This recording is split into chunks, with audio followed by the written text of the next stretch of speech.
주식 투자에서 케인즈가 알려준 주식 투자 성공 비결 중 신용 투자하지 마라.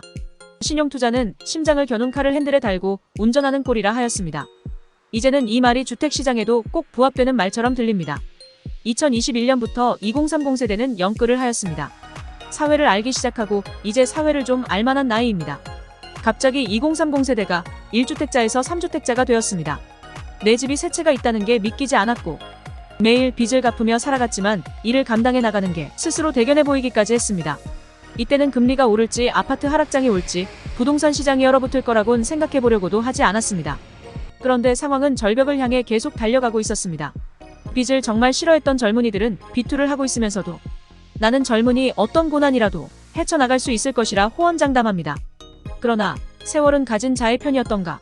부동산의 예측 불가능한 지표는 지금 내리막길을 내려오다 절벽을 앞에 두고 섰습니다.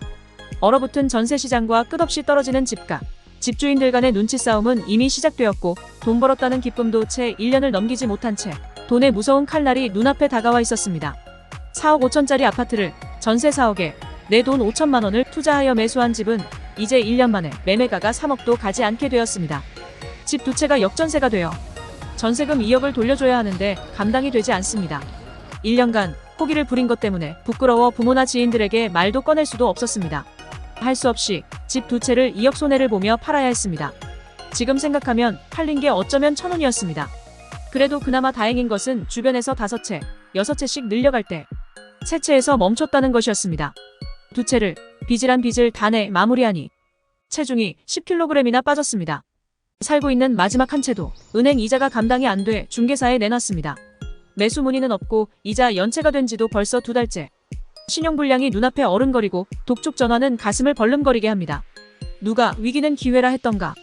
지난해 국내외 기준금리가 가파르게 오르며 한국의 가계대출이 급증하다가 최근 은행의 대출금리가 20개월 전 수준으로 떨어지고 부동산의 일부 거래가 살아난 듯 보이고 있습니다. 빚에 대한 경계심이 줄어들며 영끌을 꿈꾸는 또 다른 2030 세대는 예전의 부동산 영광을 나에게도 하며 칼날 위에서 춤추려 합니다. KB국민, 신한, 하나, 우리은행 등 4대 은행의 고정형 주택담보대출 금리는 현재 연 3.7%에서 5.8% 수준입니다.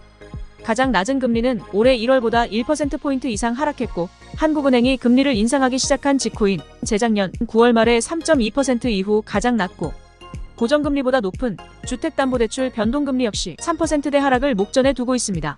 미국 중소형 은행들의 연쇄 파산으로 미 연방준비제도가 더는 금리를 높이기 어려울 것이라는 분석이 힘을 얻으면서 대출금리는 더 빠르게 하락하고 있습니다. 문제는 금리가 싸지면서 돈을 빌리려는 이들이 확 늘었다는 점입니다. 올해 3월, 4월 4대 은행의 신규 가계대출은 작년 동월 대비 86%, 69%씩 급증했습니다. 주택담보대출만 보면 상승폭이 93%, 76%로 더 높아집니다. 집값 폭등을 겪어본 2030 세대가 영끌에 다시 나선 게 아닌지 우려되는 점입니다. 자본주의는 자본을 통해서 효율적으로 문명을 건설하는데 놀라운 성과를 발휘하였습니다.